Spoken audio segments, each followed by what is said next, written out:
নমস্কাৰ মই ৰোশন আৰু আপুনি চাই আছে ক্ৰাইম পাৰ্ট অন্য এটা মৰ্মান্তিক ক্ৰাইম ষ্টৰীলৈ আপোনালোক সকলোকে ৱেলকাম জনাইছোঁ। এজন মানুহৰ ফাঁচীৰ অৰ্ডাৰ হৈ গৈছে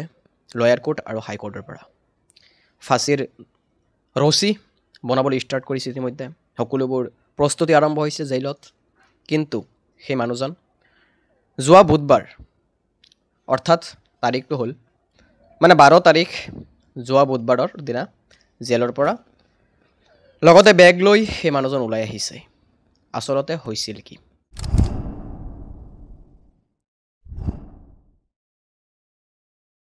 তো মানুহজনৰ নাম আছিলে গম্ভীৰ সিং আৰু গম্ভীৰ সিঙৰ এজন ডাঙৰ ভাই আছিলে যাৰ নাম আছিলে সত্যাভাং। তো এই গম্ভীৰ সিং আৰু সত্যাভাঙৰ ৰিলেশ্যনশ্বিপ ইমান ভাল নাছিলে। আৰু এদিনাখনৰ ঘটনা 9 মে 2012 অৰ্থাৎ 9 তাৰিখ মে' মাহৰ 2012 চন নিশা এই সত্যাভাঙৰ গোটেই ফেমিলি অৰ্থাৎ সত্যাভাং আৰু লগত তেখেতৰ ৱাইফ পুষ্পা আৰু 4জন চাইল্ড অৰ্থাৎ শিশু, 3জনী ছোৱালী আৰু এজন ল'ৰা যাৰ নাম আছিলে আৰতি, মেহতা, গুৰিয়া আৰু কানায়া। এই 6জনক অৰ্থাৎ মুঠ সত্যাভাং, পুষ্পা, আৰতি, মেহতা, গুৰিয়া আৰু কানায়া এই 6জনক নিশা হত্যা কৰা হয় অৰ্থাৎ মাৰ্ডাৰ কৰা হয়। আৰু যেতিয়াই এইটো আগ্ৰা পুলিচৰ ওচৰত খবৰ যায় আৰু আগ্ৰা পুলিচ সেই স্পটত উপস্থিত হয়, উপস্থিত হোৱাৰ লগে লগে পুষ্পাৰ ভাই লগে লগে পুলিচৰ সন্মুখত আহি কয় যে এই মাৰ্ডাৰটো কৰা, এই হত্যাটো কৰাৰ আঁৰত এজন আছে, মোৰ সন্দেহ হয় সেইজন হ'ল গম্ভীৰ সিং। তো পুলিচে যেতিয়া সোধে কিয় তোমাৰ সন্দেহ হয় গম্ভীৰ সিঙক, তেতিয়া সেই পুষ্পাৰ ভাইকে কয় যে আৰু 2 বছৰ আগৰ কথা, তাৰমানে 2010ৰ কথা, গম্ভীৰ সিং আৰু এই সত্যাভাং দুজনে মাটিৰ বাবে কাজিয়া কৰি নিজৰ মাতৃ মাৰ্ডাৰ কৰিছিলে, মানে হত্যা কৰা হৈছিলে, যাৰ বাবে জেলো যাব লগা হৈছিলে 2জন ভাই ককায়ৰ। কিন্তু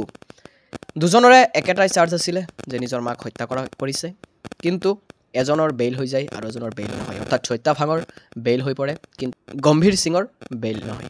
তাৰ আঁৰত থকা কাৰণটো হ'ল টকা, তাৰমানে গম্ভীৰ সিঙৰ টকা নাছিলে। তো যেতিয়া সত্যাভাং বেইল লৈ বাহিৰত ওলাই পৰে তেতিয়া গম্ভীৰ সিঙে সত্যাভাঙক খবৰ দিয়ে যে মোৰ টকাৰ ব্যৱস্থা কৰা যাতে ময়ো বেইল লৈ বাহিৰত ওলাব পাৰোঁ। আৰু গম্ভীৰ সিঙে কয় যে মোৰ নামত যিমানখিনি মাটি আছে সেইখিনি তুমি বিক্ৰী কৰি দিয়া আৰু মোক টকা দিয়া যাতে মই বেইল লৈ বাহিৰত আহিব পাৰোঁ। তেতিয়া সত্যাভাঙে টকা দিয়ে গম্ভীৰ সিঙক আৰু গম্ভীৰ সিং বেইল লৈ বাহিৰত ওলাই আহে আৰু কয় যে মই তোমাৰ মাটি অৰ্থাৎ ভূমি বিক্ৰী কৰিছোঁ। কিন্তু যেতিয়া গম্ভীৰ সিং বাহিৰত ওলাই আহে তেতিয়া গম্ভীৰ সিঙে গম পায় যে একচুৱেলি সেই সত্যাভাঙে মোৰ মাটি, মোৰ ভূমি বিক্ৰী কৰা নাছিলে, নিজৰ ৱাইফ পুষ্পাৰ নামত কৰি লৈছিলে, যাৰ বাবে গম্ভীৰ সিঙৰ খং হয় আৰু 9 মে 2012 এই 4জন শিশু আৰু সত্যাভাং নিজৰ ভাতৃ আৰু নিজৰ ভাতৃৰ বোৱাৰী পুষ্পাক মাৰ্ডাৰ কৰে অৰ্থাৎ হত্যা কৰে। আৰু আগ্ৰা পুলিচে 24 আৱাৰ্ছৰ ভিতৰতে গম্ভীৰ সিঙক এৰেষ্ট কৰে ওচৰতে থকা এটা ৰেল ষ্টেচনৰ পৰা। আৰু তাত লগত সেই গম্ভীৰ সিঙৰ কাজিন থাকে যাৰ নাম আছিলে গায়ত্ৰী। তো গায়ত্ৰী আৰু গম্ভীৰ সিঙক দুজনক এৰেষ্ট কৰা হয় আগ্ৰা পুলিচৰ দ্বাৰা। আৰু পাব্লিক ডিমাণ্ডৰ বাবে অতি সোনকালে পুলিচে চাৰ্জশ্বীট দাখিল কৰে কোৰ্টত, অৰ্থাৎ আগ্ৰা ছিজন কোৰ্টত ষ্টাৰ্ট হয় প্ৰেক্টিছ এই কেছৰ। আৰু আগ্ৰা ছিজন কোৰ্টে মাত্ৰ 5 বছৰতে নিজৰ ডিচিশ্যন শুনাই দিয়ে, ফাইনেল ডিচিশ্যন দি দিয়ে যে 6জন হত্যাৰ আঁৰত এই গম্ভীৰ সিঙে দায়ী আৰু যাৰ বাবে গম্ভীৰ সিঙক ব্লেক ৱাৰেণ্ট অৰ্থাৎ ডেথ চেণ্টেঞ্চ, ডেথ পেনাল্টি, ফাঁচীৰ অৰ্ডাৰ দিয়া হয় 2017 20 মাৰ্চত। তো যেতিয়া এই ছিজন কোৰ্টৰ পৰা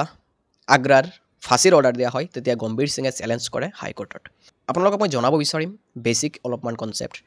যে যেতিয়া এজন মানুহৰ ফাঁচীৰ অৰ্ডাৰ দিয়া হয়, এজন মানুহৰ চাৰ্জ দিয়া হয় ব্লেক ৱাৰেণ্ট বা ডেথ চেণ্টেঞ্চ, তেতিয়া সেই মানুহজনৰ 4টা অপশ্যন থাকে। প্ৰথমতে সেই ডেথ চেণ্টেঞ্চটো দিয়া হয় লয়াৰ কোৰ্টৰ পৰা অৰ্থাৎ ছিজন কোৰ্টৰ পৰা। আৰু যেতিয়া তাত ফাঁচীৰ অৰ্ডাৰ দিয়া হয় তেতিয়া সেই মানুহজনে চেলেঞ্জ কৰিব পাৰে এই কেছটো হাই কোৰ্টত। আৰু যেতিয়া হাই কোৰ্টৰ পৰাও এইটোৱে ডিচিশ্যন আহে যে হয় মানুহজনৰ ফাঁচী হ'ব, তেতিয়া সেই মানুহজনে লাষ্ট বাৰৰ বাবে আৰু এটা চেলেঞ্জ কৰিব পাৰে, সেইটো হ'ল সুপ্ৰিম কোৰ্টত, অৰ্থাৎ আমাৰ ভাৰতৰ দিল্লীৰ অৱস্থিত সুপ্ৰিম কোৰ্টত চেলেঞ্জ কৰিব পাৰে। আৰু যদি সুপ্ৰিম কোৰ্টৰ পৰাও সেই একেটাই ডিচিশ্যন আহে যে ফাঁচিয়ে হ'ব তেনেহ'লে লাষ্ট যিটো অপশ্যন এইটো কোনো ধৰণৰ চেলেঞ্জ নহয় এইটো এটা মাৰ্চি প্ৰেডিকশ্যন প্ৰেচিডেণ্ট অৰ্থাৎ দেশৰ ৰাষ্ট্ৰপতিৰ ওচৰত দিব পাৰে যে মোক মাফ কৰি দিয়ক মই এই ঘটনাৰ আঁৰত আছোঁ যিহেতু সুপ্ৰিম কোৰ্টে ইতিমধ্যে ফাঁচিৰ ডিচিশ্যন শুনাইছে তো যদি প্ৰেচিডেণ্টে মাৰ্চি প্ৰেডিকশ্যন এপ্ৰুভড কৰি দিয়ে অৰ্থাৎ গ্ৰাণ্টেড কৰে তেনেহ'লে সেই মানুহজনৰ ফাঁচি নহয় আৰু যদি প্ৰেচিডেণ্টে সেই মাৰ্চি প্ৰেডিকশ্যন ৰিজেক্ট কৰে তেনেহ'লে সেই মানুহজনৰ ফাঁচি হৈ যাব লাষ্ট সুপ্ৰিম কোৰ্টে একমাত্ৰ অপশ্যন তো ঠিক একেদৰে গম্ভীৰ সিঙে হাইকোৰ্টত চেলেঞ্জ কৰে আৰু এই কেছটো আগ্ৰা ছিজন কোৰ্টৰ পৰা গুচি আহে এলাহাবাদ হাইকোৰ্টত আৰু এলাহাবাদ হাইকোৰ্টত প্ৰেক্টিছ ষ্টাৰ্ট হয় 9 জানুৱাৰী 2019 পৰা 2 বছৰ লগাই হাইকোৰ্টে 2 বছৰ প্ৰেক্টিছ চলে তাত তদন্ত চলে আৰু অন্তিম সময়ত 2 বছৰ পিছত এলাহাবাদ হাইকোৰ্টে এইটোৱে ডিচিশ্যন দিয়ে যে নাই এই ছজনৰ হত্যাৰ আঁৰত গম্ভীৰ সিং দায়ী অপৰাধী আৰু সেই আগ্ৰা ছিজন কোৰ্টৰ যিটো ডিচিশ্যন ডেথ পেনাল্টি সেইটোৱে জাৰি ৰাখে আৰু ডেথ চেণ্টেন্স দিয়ে গম্ভীৰ সিঙক এতিয়া লাষ্ট এটা অপশ্যন বাচি থাকে গম্ভীৰ সিঙৰ হাতত এই পৃথিৱীত বাচি থাকিবলৈ সেইটো হ'ল সুপ্ৰিম কোৰ্ট আৰু ঠিক একেদৰে গম্ভীৰ সিঙে সুপ্ৰিম কোৰ্টত চেলেঞ্জ কৰে আৰু সুপ্ৰিম কোৰ্টত কেছ ষ্টাৰ্ট হয় 2019 পৰা 3জন সন্মানীয় জাজৰ অধীনত এই কেছ চলি থাকে এটা বেঞ্চ বহে 3জন জজ এজনৰ নাম আছিলে বিক্ৰম সিং এজনৰ নাম আছিলে সঞ্জয় কাৰুল আৰু এজনৰ নাম আছিলে সন্দীপ মেহতা এই 3জন জজে সম্পূৰ্ণ কেছখন যেতিয়া দেখে ইনভেষ্টিগেশ্যন কৰে এভিডেন্সবোৰ দেখে তেতিয়া এটা 6 বছৰ পিছত সুপ্ৰিম কোৰ্টে নিজৰ ডিচিশ্যন ফাইনেল ডিচিশ্যন জাৰি কৰে অৰ্থাৎ 28 জানুৱাৰী 2025ত ফাইনেল ডিচিশ্যন শুনাই যে আগতে আগ্ৰা ছিজন কোৰ্ট আৰু এলাহাবাদ হাইকোৰ্টে যি ডিচিশ্যন শুনাইছে অৰ্থাৎ ডেথ পেনাল্টি এইটো সম্পূৰ্ণ ৰং কিন্তু কিয় সুপ্ৰিম কোৰ্টে লয়াৰ কোৰ্ট আৰু হাইকোৰ্টৰ এই ডিচিশ্যনক অমান্তি হৈছিলে চাওক অলপমান বেছিক কনচেপ্ট দিছোঁ আপোনালোকক বেছিক যিটো আমিও জানো আমাৰ ক্ৰাইম ৰিপৰ্টাৰবিলাকো জানো প্ৰায় সকলোৱে জানে যে যিকোনো এটা কেছত হত্যাৰ কেছ হওক যিকোনো এটা কেছত বিশেষকৈ 4টা বস্তু দেখা হয় 4টা পইণ্ট থাকে ইম্পৰ্টেণ্ট প্ৰথমটো হ'ল মটিভ যে এই হত্যাটো কৰাৰ আঁৰত মটিভ কি আছিলে মানুহজনৰ এনে ৰাস্তাৰে গৈ আছে এজন মানুহক মাৰি দিলোঁ এইটোতো সম্ভৱ নহয় কিবা এটা মটিভ থাকিব লাগিব ডাঙৰ এইটো হ'ল 1 নম্বৰ কাৰণ 2 নম্বৰ এটা বস্তু থাকিব লাগিব সেইটো হ'ল মিনিমাম এজন ডিৰেক্ট উইটনেছ থাকিব লাগিব যে হয় মই দেখিছোঁ বা এনেকৈ এটা এভিডেন্স থাকিব লাগিব ডিৰেক্ট এভিডেন্স যিটোৰ দ্বাৰা এইটো প্ৰমাণ হয় যে এই মানুহজনে এই কামটো কৰিছে যদি সেই মানুহজনে কনফেশ্যনো দিয়ে যে মই এই হত্যাটো কৰিছোঁ তথাপি সেই ডিৰেক্ট উইটনেছটো ইম্পৰ্টেণ্ট হয় আমাৰ জুডিকেল ছিষ্টেমত আৰু 3 নম্বৰ যিটো পইণ্ট থাকে সেইটো হ'ল ৱেপন অৰ্থাৎ এই হত্যাটো যে কৰা হৈছিলে কিহেৰে কৰা হৈছিলে আৰু এইটো ক'ত আছে তাত ফৰেনচিক ৰিপৰ্ট কি আচলতে ৱেপন এক কথাত ক'ব গ'লে ৱেপন যে সেইটো হ'ব পাৰে ছুৰী সেইটো হ'ব পাৰে বন্দুক যিটোৰে হত্যা কৰা হওক সেই ৱেপনটো ক'ত আছে আৰু কেনেকৈ কৰিছে সেইটোৰ দৰকাৰ হয় 3 নম্বৰত আৰু 4 নম্বৰত এটা ইম্পৰ্টেণ্ট পইণ্ট সেইটো হ'ল শিল তাৰমানে যিমানবোৰ এভিডেন্স যিমানবোৰ উইটনেছ আহে কেছটোত এই গোটেইবোৰ শিলত আছে নে নাই বা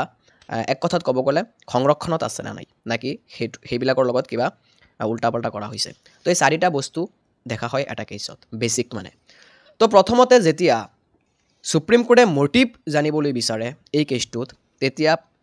আগ্ৰা পুলিচৰ চাৰ্জশ্বিটৰ মতে মটিভটো থাকে এইটো যে গম্ভীৰ সিং আৰু সত্যা বাঘ যেতিয়া নিজৰ মাকক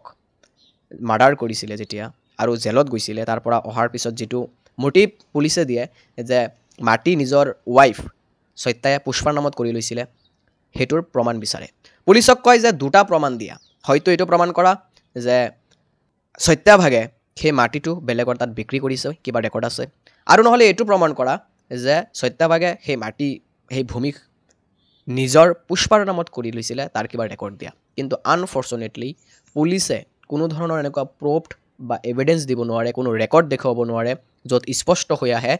যে সত্যাভাগে গম্ভীৰ সিঙৰ মাটি নিজৰ ৱাইফ পুষ্পাৰ নামত কৰিছিলে তো কিহৰ ইয়াত মটিভ যদি কৰাই নাই নিজৰ ৱাইফ পুষ্পাৰ নামত মাটি তেনেহ'লে মটিভেশ্যন নাই যিটো মটিভ পুলিচে দেখাইছিলে এইটো সম্পূৰ্ণ ফেইল হৈ পৰে তো 2 নম্বৰত যেতিয়া সুপ্ৰিম কোৰ্টে পুলিচক বিচাৰে যে মিনিমাম এজন ডিৰেক্ট উইটনেছ দিয়া, তাত কোনো ধৰণৰ ডিৰেক্ট উইটনেছ নাথাকে, অৰ্থাৎ কোনো ধৰণৰ ডিৰেক্ট এভিডেঞ্চ নাথাকে। এনেকুৱা নহয় যে সেই ঠাইখন সেই গাঁওখন নীৰৱ আছিলে, মানুহ নাছিলে আশে পাশে, এনেকুৱা নাছিলে। ভৰপূৰ এটা গাঁও আছিলে, পাব্লিক ভিলেজ আছিলে, কিন্তু তথাপি কোনেও সেই ৰাতি গম্ভীৰ সিঙক সেই ঘৰৰ আশে পাশে দেখা নাছিলে। তাৰমানে কোনো ধৰণৰ ডিৰেক্ট উইটনেছ তাত নাছিলে, যাৰ বাবে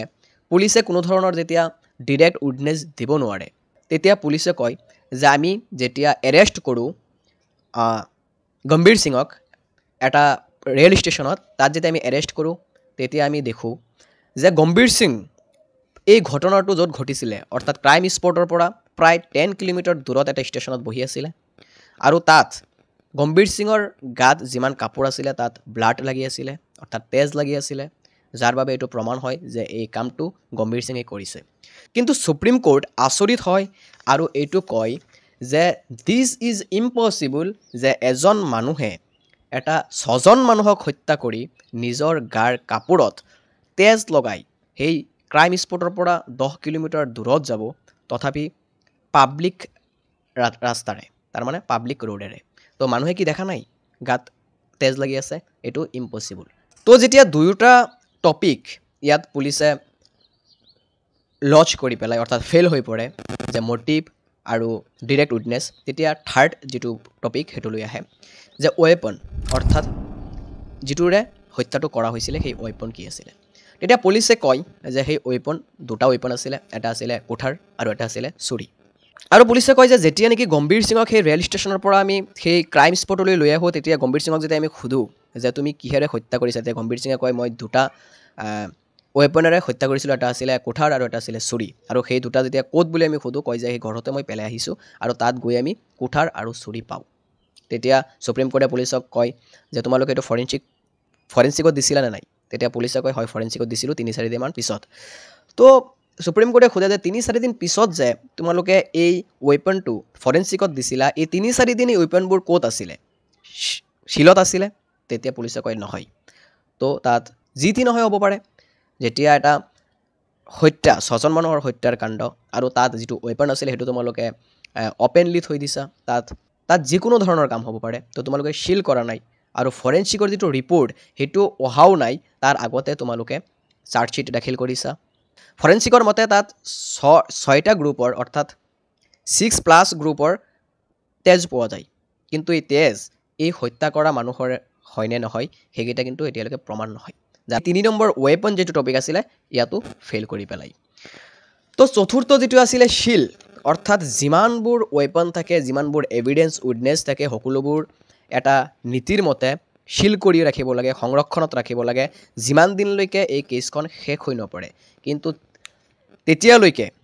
এই সুপ্ৰিম কোৰ্টত প্ৰেক্টিছ চলি আছিলে, তেতিয়ালৈকে কোনো ধৰণৰ উইটনেছ, কোনো ধৰণৰ এভিডেঞ্চ এতিয়ালৈকে সংৰক্ষণত নাছিলে, যাৰ বাবে এই শিলতো পুলিচ ফেইল হৈ পৰে, মানে কোনো ধৰণৰ এভিডেঞ্চ সংৰক্ষণ নাই বুলি ফেইল হৈ পৰে। আৰু এই সকলোবোৰ যেতিয়া সুপ্ৰিম কোৰ্টে দেখে, তেতিয়া সুপ্ৰিম কোৰ্টে এটা কথা কয় যে this is just A fiction story, that's not murder. অৰ্থাৎ এইটো কেৱল এটা কাহিনী, এটা ষ্টৰি যিটো পুলিচৰ দ্বাৰা বনোৱা হৈছে, মানুহৰ দ্বাৰা বনোৱা হৈছে, এইটো কোনো ধৰণৰ হত্যা বা মাৰ্ডাৰ নহয়। আৰু ঠিক একেমতেই দুবাৰকৈ দুখন কোৰ্টৰ পৰা ফাঁচীৰ অৰ্ডাৰ হোৱা সেই জেলত থকা গম্ভীৰ সিঙক ৰিলিজ কৰি দিয়া হয় যোৱাকালি, অৰ্থাৎ বুধবাৰ 12 ফেব্ৰুৱাৰী 2025। আৰু আপোনালোকে কাষত দেখিবলৈ পাৰিছে কেনেকৈ তেখেতে জেলৰ পৰা ওলাই আহি আছে। তো আজিলৈ ইমানেই, লগ পাম অন্য এটা এপিছ'ডলৈ। তেতিয়ালৈকে ভাল থাকক, সুখত থাকক আৰু সতৰ্ক থাকক।